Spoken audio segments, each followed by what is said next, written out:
Assalamualaikum warahmatullahi wabarakatuh. Alhamdulillah kita dapat bertemu kembali untuk berbagi statistik, dan pada kesempatan kali ini saya akan sedikit memberikan tutorial terkait komputasi regresi Poisson dengan MATLAB. Pada video sebelumnya saya sudah menjelaskan terkait teori tentang regresi Poisson, baik estimasi parameter sampai uji hipotesanya.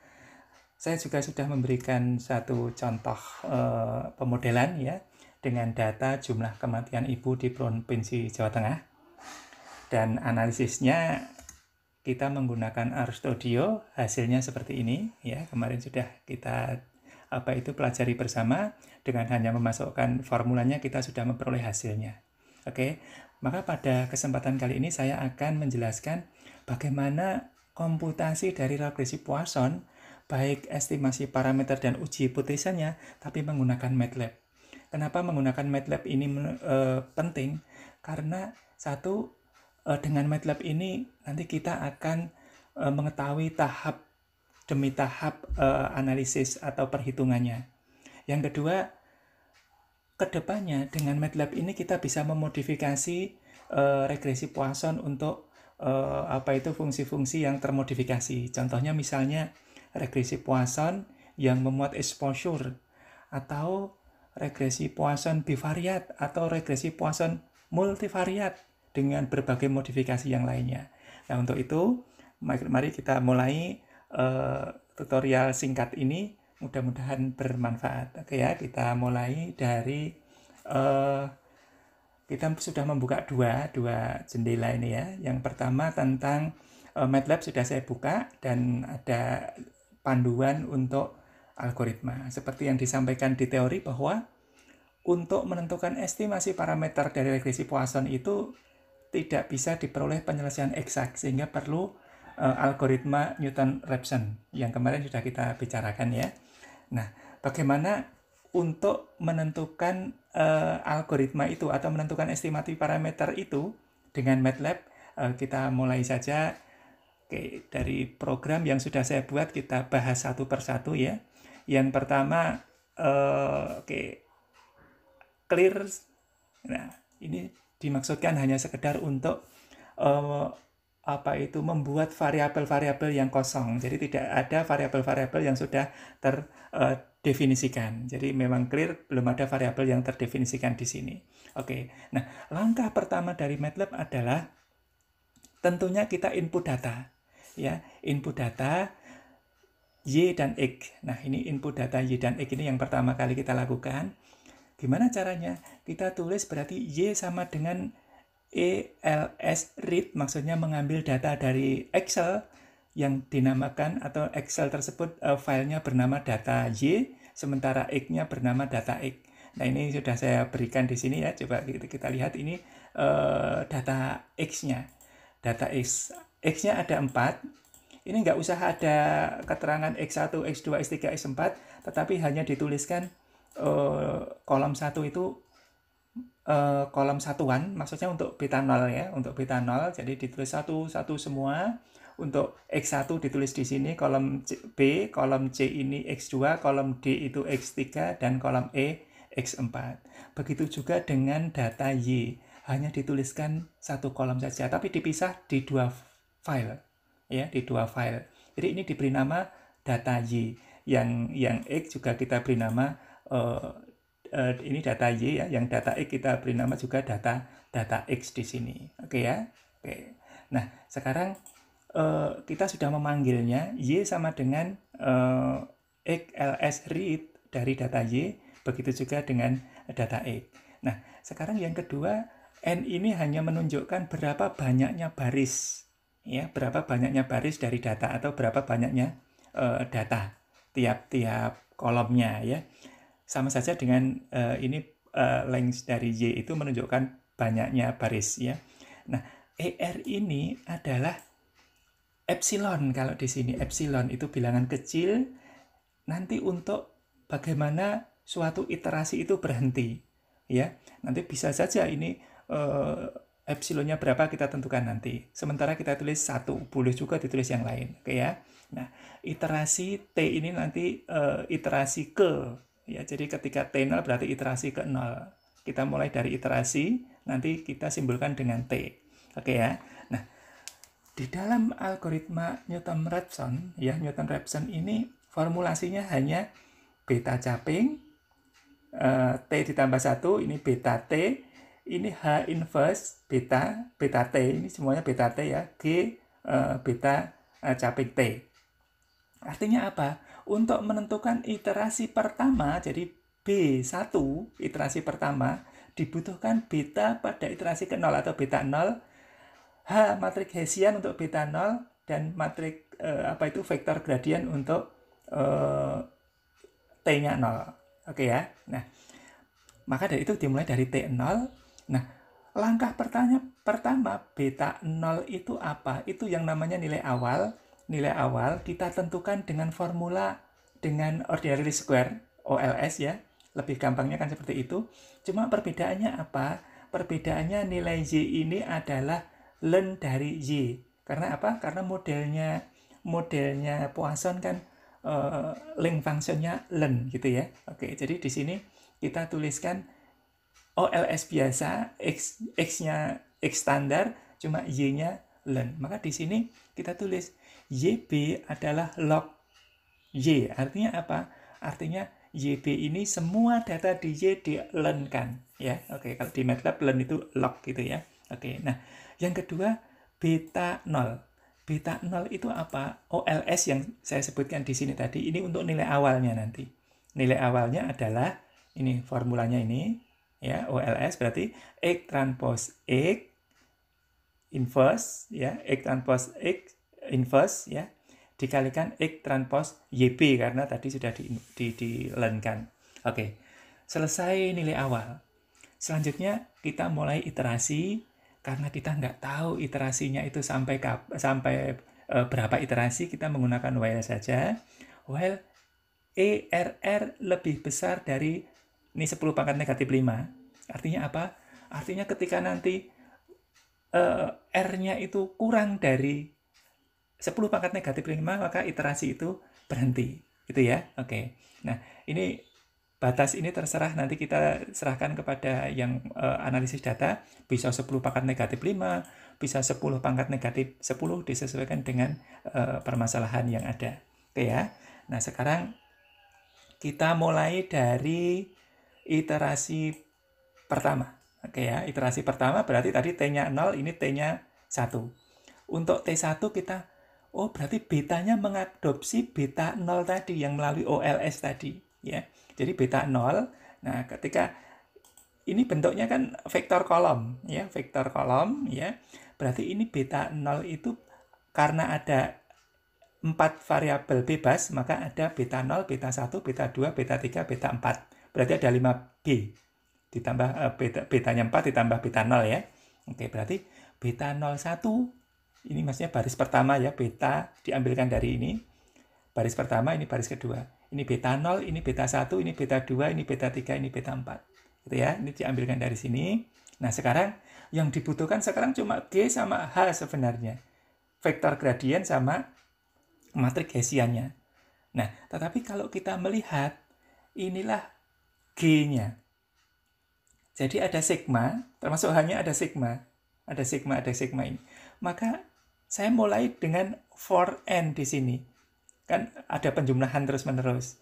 Nah, G kita mulai dari 0, H kita mulai dari 0. Oke ya. Jadi K-nya berjalan dari 1 sampai N. Oke ya, ini dari 1 sampai N. Ini juga 1 sampai N.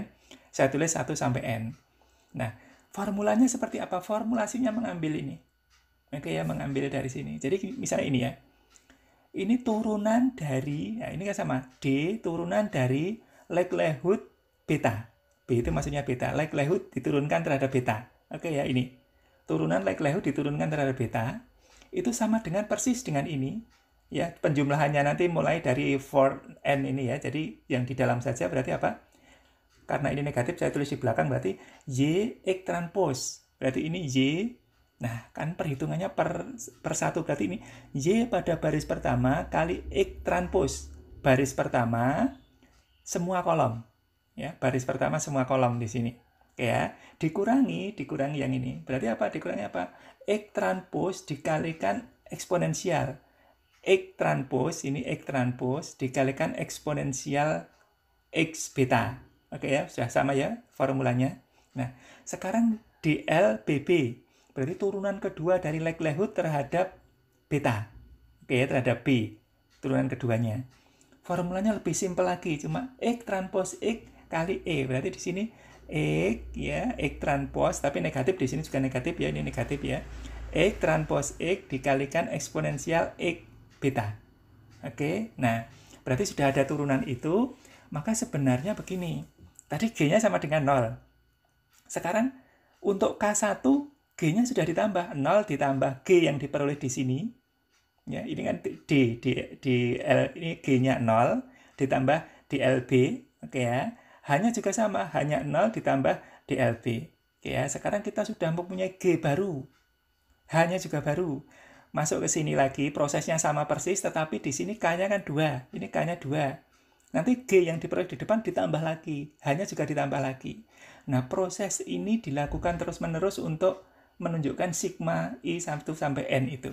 Oke, nah sampai di sini ternyata kita sudah selesai memperoleh matriks G dan matriks H, vektor G dan matriks H pada iterasi pertama. Sudah ketemu. Nah, kalau sudah ketemu, tinggal dimasukkan saja nilainya. Sudah ketemu betanya. Beta atau B, ya beta sama dengan beta 0. Oke ya, beta 0 dikurangi inverse, inverse dari H tadi udah diperoleh, dikalikan G. Ini G dikalikan dari G ini. Oke ya. Nah, kalau sudah ketemu ini, bandingkan. Error itu kan harga mutlak atau selisih dari beta dengan beta sebelumnya. Beta yang diperoleh ini, ya, yang diperoleh di sini, dengan beta sebelumnya. Berarti di sini. Nah, oke ya. Nah, selanjutnya beta 0 sama dengan B, biar nanti betanya juga beta 0-nya juga berubah terus. Beta menjadi beta 0 pada iterasi berikutnya begitu. Oke ya. Nah, sekarang kita supaya jelas setiap iterasinya kita cetak saja. Ini setiap iterasi ya. Jadi koefisien regresi pada iterasi ke T berarti ke 1. Di print betanya berapa? Errornya berapa pada iterasi ke 1. Oke. Nah, setelah itu kalau E-nya masih di atasnya 10 pangkat negatif 5, kembali lagi ke proses di sini. Terus nanti mencetak terus sampai errornya lebih kecil dari 10 pangkat negatif 5. Kalau sudah selesai berarti selesai estimasinya. Oke ya. Nah, kalau sudah selesai estimasinya, kita baru, nah ini, menguji hipotesisnya. Nah, kita uji yang parsial saja ya. Uji parsial dari regresi Poisson itu, nah H0, H1-nya kan tergantung kita menguji yang beta L-nya berapa ya. Kalau beta 1 sama dengan 0, beta 2 berarti kita menguji untuk koefisien dari X1. Kalau L-nya ganti 2 ya berarti untuk X2. Formulasinya dengan Z seperti ini. Oke ya, dengan formula seperti ini. Kemarin sudah disampaikan Z itu yang mau diuji itu beta L, berarti ini beta L dibagi akar dari variansi beta L. Oke ya. Nah, padahal variansi itu elemen diagonal dari matriks Hessiannya. Maka sebenarnya sudah sangat simpel di sini. Kenapa? Karena sudah dihitung semua di depan. Nah, maka sekarang langkahnya tinggal gini. Saya mencari ini aja. Untuk mencari Hessiannya ini, saya hanya HI saja ini. HI inverse dari negatif H. Ini kan negatif H. Inverse dari negatif H. Di sini sudah ketemu ya. H-nya sudah ketemu tadi pada iterasi terakhir. Terus standar error. Standar error apa? Standar error itu adalah, nah ini, variansi akar dari variansi ini. Akar dari variansi. Nah, ini akar dari variansi, tetapi variansi ini diag, berarti diagonalnya. Diag ini diagonal dari HI. Ya, oke, diagonal dari HI. Nah, maka sebenarnya akhirnya kita masukkan aja. Kita sudah mempunyai SE kan ini. SE-nya itu akar variansi ini sudah punya. Berarti kita mulai saja. Mulai beta 0 sampai beta 4 ya. Beta 0 sampai beta 4. Kita sudah memperoleh Z-nya. Z-nya apa? Z-nya BC. Ini BC karena BC-nya sudah ada di depan ya. BC1 itu maksudnya untuk beta 0 ya. J-nya 1 beta 0, standar error untuk beta 0. Kalau J-nya 2 berarti standar error untuk beta 1 dibagi beta 1 dibagi standar error untuk beta 1 dan seterusnya. Ini 5 kali dihitung. Sudah selesai perhitungannya, maka tinggal cetak saja. Ini disk itu display ya. Jadi lebih condong mencetak apa yang ada di sini. Jadi hasil uji parsial ini cuma tanda saja untuk membedakan atau untuk membatasi. Nah, di sini mencetak lagi koefisien regresi, terus ada standar errornya, terus ada statistik uji. Nah, hasilnya seperti apa? Hasilnya suatu matrik ya, matrik yang isinya B itu koefisien regresi, SE itu standar errornya sudah ditulis semuanya di sini, dan Z-nya juga sudah di sini, SE sudah, Z-nya sudah dituliskan semua, langsung cetak hasilnya. Oke ya. Nah, itu program yang sangat sederhana. Nah, nanti bisa berkembang ke program-program yang lebih membutuhkan perhitungan lebih rumit. Oke, sekarang kita coba mencetaknya. Ini sudah saya simpan di Poisson ya. Usahakan semua data terus programnya di editor ini dimasukkan satu folder yang sama. Ini saya masukkan di foldernya D regresi Poisson. Maka di sini programnya juga di program D regresi Poisson. Saya namai Poisson. .m itu ekstensinya memang harus M ya. Harus M di sini. Jadi regresi Poisson ini datanya juga saya taruh di regresi Poisson. Oke. Sekarang kita mulai mencetaknya. Oke. Ini di rekaman windownya. Tadi saya namanya apa? Poisson. Oke ya. Ini Poisson saja. Nah, ini syaratnya apa? Di sini harus sesuai foldernya. Kalau Anda nanti tidak sesuai foldernya di D, maka not found nantinya. Oke ya. Nah, sekarang kita enter saja ini hasilnya. Oke, ini baru proses ya. Proses, saya kira nggak terlalu lama. Oke. Ya, ini masih menunggu proses ya. Oke. Nah, ternyata kita sudah memperoleh hasil dari analisis di atas. Yang pertama adalah koefisien regresi pada iterasi pertama. Oke, errornya, ternyata errornya masih gede, 1,39. Koefisien regresi pada iterasi kedua, ternyata errornya juga masih belum lebih kecil dari 10 pangkat negatif 5. Pada iterasi ketiga, pada iterasi keempat. Nah, ternyata pada iterasi keempat errornya sudah 10 lebih kecil dari 10 pangkat negatif 5. Jadi berhenti pada iterasi keempat. Dan uji parsialnya juga sama. Nah, koefisien regresinya, ini standar errornya, sama persis dengan RStudio. Uji signifikansinya, jadi koefisien regresi dibagi standar errornya. Semuanya sama. Nah, seandainya selisih pun karena pembulatan. Oke, nah sekarang coba kita mencoba sedikit perubahan. Seandainya ini seperti yang saya sampaikan tadi, ini tidak saya learn-kan. Saya yang saya pakai tetap Y saja, bukan Y learn-nya. Ini saya simpan dulu. Kalau seperti itu, coba perhatikan di sini. Oke ya. Ini tetap saya tulis Poisson gitu ya. Oke, Poisson gini. Saya enter. Ternyata mungkin butuh waktu yang lebih. Oke, ternyata sampai 32 iterasi. Nah, akhirnya memang ketika Y-nya tidak learn-nya, ternyata membutuhkan komputasi yang lebih panjang lagi. Maka saya sarankan, saya rekomendasikan untuk menggunakan learn untuk nilai awalnya. Oke, saya kira itu. Semoga sedikit tutorial ini bermanfaat. Dan selebihnya ketika nanti regresi Poisson ada modifikasi, Anda bisa mengubah sendiri programnya. Saya kira tidak terlalu sulit. Saya kira itu, kita tutup. Assalamualaikum warahmatullahi wabarakatuh.